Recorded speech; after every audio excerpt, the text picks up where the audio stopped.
IPL 2024 की कर लीजिए तैयारी। आरसीबी करने वाली है इन 10 बड़े प्लेयर्स को रिलीज। नमस्कार दोस्तों, मैं हूं यश तिवारी। आप देख रहे हैं माय क्रिकेट प्रोडक्शन की स्पेशल वीडियो और आज इस स्पेशल वीडियो में हम आपको आरसीबी के 10 रिलीज प्लेयर्स की फाइनल लिस्ट बताने वाले हैं। तो एंड तक वीडियो को देखना दोस्तों, वीडियो को लाइक और शेयर जरूर करना। 2023 का आईपीएल बेशक खत्म हो चुका हो और 2024 में अभी भी 9-10 महीने हैं, लेकिन हम साल भर आईपीएल की रिपोर्ट्स आपको प्रोवाइड करते रहेंगे। इसीलिए बोल रहा हूं, आईपीएल की रोज रिपोर्ट, रोज खबरें, रोज फैक्ट देखने के लिए सब्सक्राइब का बटन नीचे हिट नहीं किया हो तो कर दो, सब्सक्राइब कीजिए और बेल आइकन दबाइए। चलिए दोस्तों, रिलीज खिलाड़ियों की इस लिस्ट की शुरुआत करते हैं और पहला नाम है इस लिस्ट में दिनेश कार्तिक का। साल 2022 में आरसीबी की टीम ने दिनेश कार्तिक को लिया था, लगभग 5.5 करोड़ रुपए उस साल दिए थे।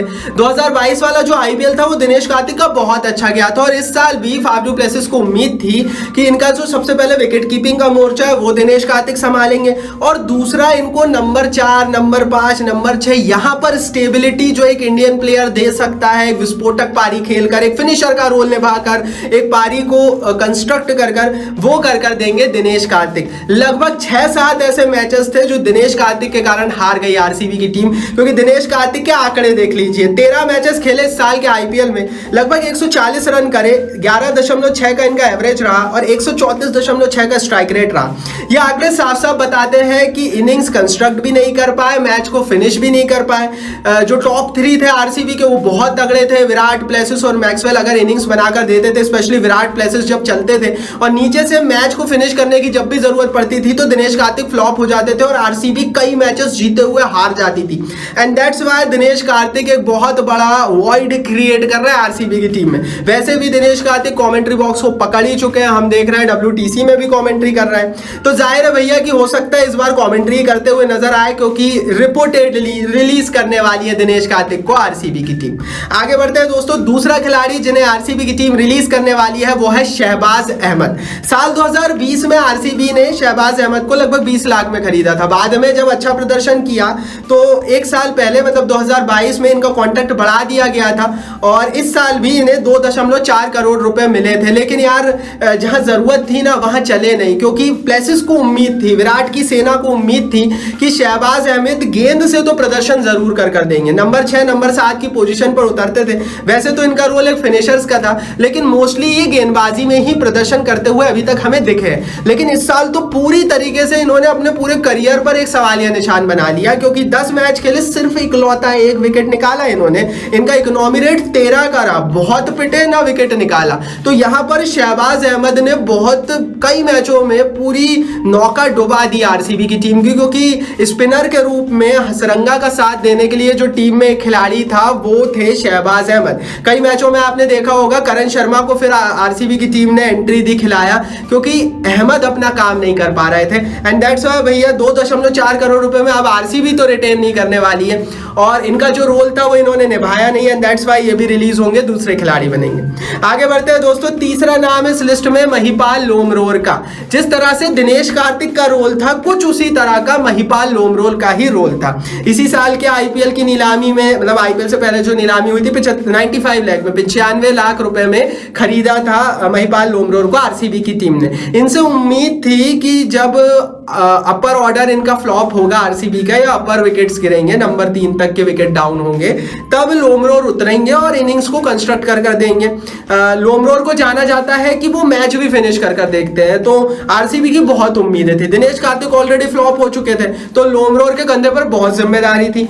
12 मैच खेले, सिर्फ 135 रन बनाए, 16 के एवरेज और लगभग 140 के स्ट्राइक रेट के साथ, मतलब कोई भी इनिंग्स नहीं बना पाए अपनी लोमरोर। और यहां से दोस्तों मैं फिर बोल रहा हूं कि आरसीबी के पास वो टीम थी जो पहुंच जाती प्लेऑफ तक, फाइनल तक, लेकिन क्योंकि फॉर्म में नहीं थे लोमरोर, शहबाज अहमद, दिनेश कार्तिक, जो मिडिल ऑर्डर था, लोअर मिडिल ऑर्डर था, वो बुरी तरीके से फ्लॉप हो गया आरसीबी का और आरसीबी को बाहर होना पड़ा। तो लोमरोर को भी अब बाहर होना पड़ेगा, रिलीज होंगे, क्योंकि इस प्रदर्शन के आधार पर अब आरसीबी तो रिटेन नहीं करेगी। चलिए दोस्तों आगे बढ़ते हैं, चौथा नाम बताएंगे इस लिस्ट में जो होगा रिलीज, लेकिन उससे पहले हमें टेलीग्राम पर जरूर फॉलो कर लेना। 2023 का आईपीएल बेशक खत्म हो गया हो, लेकिन 2024 की तैयारी हमने तो शुरू कर दी है, क्योंकि आईपीएल पर तमाम वीडियोस 2024 को लेकर चैनल पर आ रही है। टेलीग्राम पर जाएंगे ना जब डिस्क्रिप्शन बॉक्स खोलकर, तो वहां पर सारी खबरें आईपीएल की पिन पिन बराबर की अभी भी आपको मिलेंगी, क्योंकि 2024 की तैयारी वहां पर भी जारी है और वर्ल्ड कप की भी सारी रिपोर्ट मिलेगी। Link is in the description box. फटाफट जाइए टेलीग्राम पर परिवार का हिस्सा बनिए। चलिए दोस्तों, चौथा नाम है इस लिस्ट में न्यूजीलैंड के फिन एलन दोस्तों आरसीबी की टीम का हिस्सा थे। साल 2022 में आरसीबी की टीम ने एलन को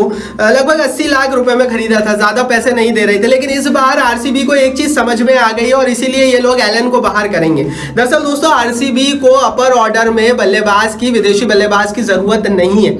आरसीबी को चाहिए नंबर 4, नंबर 5, नंबर 6। यहां पर इन्हें एक स्पेशलिस्ट विदेशी ऑलराउंडर काइंड ऑफ फिनिशर चाहिए, जो कि एलन नहीं है। एंड दैट्स व्हाई भैया एलन को लेना इनके लिए कोई काम का साबित नहीं हुआ। इसीलिए इस बार के आईपीएल में एलन ने एक भी मैच नहीं खेला और इसीलिए आरसीबी रिलीज करेगी। और इनको रिलीज कर आरसीबी लोअर मिडिल ऑर्डर के लिए एक फिनिशर और एक मंझा हुआ विदेशी बल्लेबाज ढूंढेगी। एंड आई थिंक आरसीबी अगर ऐसा करती है तो अगले साल और तगड़ी हो सकती है, लेकिन एलन का भी तो कोई रोल नजर नहीं आ रहा। चलिए दोस्तों आगे बढ़ते हैं इस लिस्ट में। पांचवा नाम है माइकल ब्रेसवेल का। ब्रेसवेल भी न्यूजीलैंड से आते हैं। इस साल विल जैक्स, जो कि आरसीबी की स्क्वाड में तो थे लेकिन खेल नहीं पाए थे इंजरी के चलते, उनकी रिप्लेसमेंट के रूप में 1 करोड़ रुपए में इसी साल ब्रेसवेल को लिया था। अब ब्रेसवेल जो इंडिया न्यूजीलैंड सीरीज हुई थी ना, उसमें खूब चले थे और आरसीबी को उम्मीद थी कि जो बल्लेबाजी फैक्टर है ब्रेसवेल का, जो नंबर 4, नंबर 5 पर उतरकर बैटिंग दे सकते हैं ब्रेसवेल, उससे इनकी फिनिशिंग की जो समस्या है वो इस साल के आईपीएल में कम से कम सॉल्व हो जाएगी। लेकिन ब्रेसवेल ने कुछ नहीं किया, क्योंकि 5 मैचों में सिर्फ 58 रन किए ब्रेसवेल ने।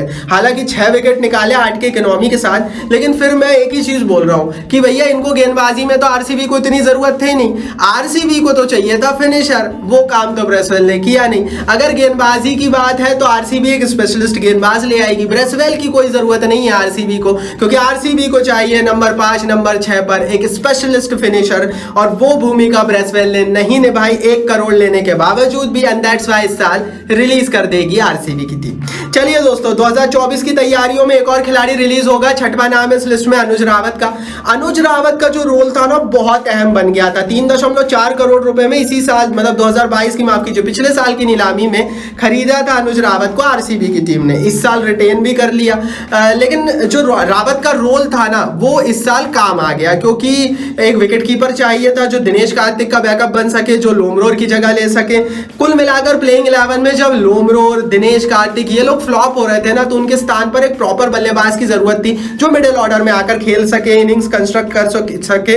9 मैचों में 91 रन्स किए हैं रावत ने सिर्फ, और एवरेज इनके लगभग 10 के करीब, स्ट्राइक रेट लगभग 130 के करीब। मतलब अनुज रावत ने भी पूरी, कहने ना कि जो कुछ और इनकी नाव में गड्ढे थे ना उनको और बड़ा करने का ही काम किया। क्योंकि जब Dinesh Karthik, Lomror, Michael Bracewell flop हो रहे थे इनके, जब शहबाज अहमद नीचे गेंद से फ्लॉप हो रहे थे, तो उम्मीद थी कि मिडिल ऑर्डर में एक आध फिनिशिंग रोल रावत लाकर देंगे, वो दिया नहीं। इसलिए ये भी रिलीज होंगे और पैसे बड़े दे रहे हैं, 3.4 करोड़ रुपए। आई डोंट थिंक कि रावत के लिए सही है, तो नीलामी में इनकी प्राइस टेस्टिंग होगी। हो सकता है कम कीमत पे आरसीबी 1.5 करोड़ में ही खरीदने की इनको फिर से भी कोशिश करे, लेकिन इतने पैसों में रिटेन तो नहीं करेगी। चलिए दोस्तों आगे बढ़ते हैं। 7वां नाम इस लिस्ट में केदार जाधव का है। जब आईपीएल की नीलामी हुई तो नीलामी में बिके नहीं, बाद में कमेंट्री बॉक्स की तरफ चले गए। कमेंट्री करते हुए इस साल आरसीबी की टीम ने डेविड विली की रिप्लेसमेंट के रूप में इनको लाए थे। 1 करोड़ रुपए केदार जाधव को दिए गए थे और केदार जाधव ने 2 मैचों में सिर्फ 12 रन किए, 10 का एवरेज, 120 का स्ट्राइक रेट। आप देखिए दोस्तों, इस पूरी लिस्ट में देखकर आपको समझ में आ रहा होगा कि आरसीबी तड़प रही थी मिडिल ऑर्डर में एक स्पेशलिस्ट फिनिशर को ढूंढने के लिए। दिनेश कार्तिक फ्लॉप हुए, लोमरोर फ्लॉप हुए, अनुज रावत फ्लॉप हुए, माइकल ब्रेसवेल फ्लॉप हुए। जब ये चारों फ्लॉप हो गए, एंड में इन्होंने जाधव को भी है, आंकड़े बताई दिए मैंने, वो भी फ्लॉप हो गए। एंड दैट्स व्हाई जो मिडिल ऑर्डर का जो भयानक स्थिति हुई ना, त्रासदी हुई, उसके कारण आरसीबी नहीं पहुंच पाई। वरना भैया विराट तो इस तरह के फॉर्म में थे ना कि अगर मिडिल ऑर्डर इनका चल रहा होता तो विराट फाइनल तक इजीली ले जाते हैं। आरसीबी को फाइनल में तो कुछ भी हो सकता है, कोई भी जीत सकता है, तो फाइनल तो लॉटरी हो जाती है। लेकिन कुल मिलाकर केदार जाधव भी नहीं चले तो ये भी रिलीज होने वाले हैं, क्योंकि मिडिल ऑर्डर का जो भयावह स्थिति हुई उसमें इन्होंने भी बहुत अपना रोल निभाया। चलिए दोस्तों आगे बढ़ते हैं। 8वां नाम हमारी इस रिलीज प्लेयर्स की लिस्ट में है सुयश प्रभुदेसाई का। प्रभुदेसाई को इसी साल की नीलामी में सिर्फ 30 लाख रुपए में खरीदा था। 30 लाख रुपए वैसे बहुत होते हैं, लेकिन आईपीएल के हिसाब से, नीलामी के हिसाब से कम होते हैं। प्रभुदेसाई ने 5 मैच खेले, 35 रन किए, 120 का स्ट्राइक रेट, 8 का एवरेज। तो यार वही बात है ना कि आरसीबी तड़प रही थी, फिर वही बोलूंगा मैं, क्योंकि प्रभुदेसाई एक बल्लेबाज है और इनका रोल भी इनिंग्स को खत्म करने का ही होता है। सिर्फ एक मैच में कर पाए तो बाकी टाइम फ्लॉप रहे, और जब केदार जाधव सभी लोग फ्लॉप हो रहे थे ना, तो प्रभुदेसाई ने भी कहा कि मैं क्यों रुकूं, मैं भी फ्लॉप होऊंगा, और इसीलिए प्रभुदेसाई भी फ्लॉप रहे और इसीलिए ये भी रिलीज रहेंगे। चलिए दोस्तों आगे बढ़ते हैं। 9वां नाम है इस लिस्ट में डेविड विली का। इंग्लैंड से आते हैं डेविड विली। 2 करोड़ रुपए में साल 2022 की नीलामी में आरसीबी की टीम ने खरीदा था। इस साल रिटेन किया था, तो इस साल भी 2 करोड़ मिल रहे थे।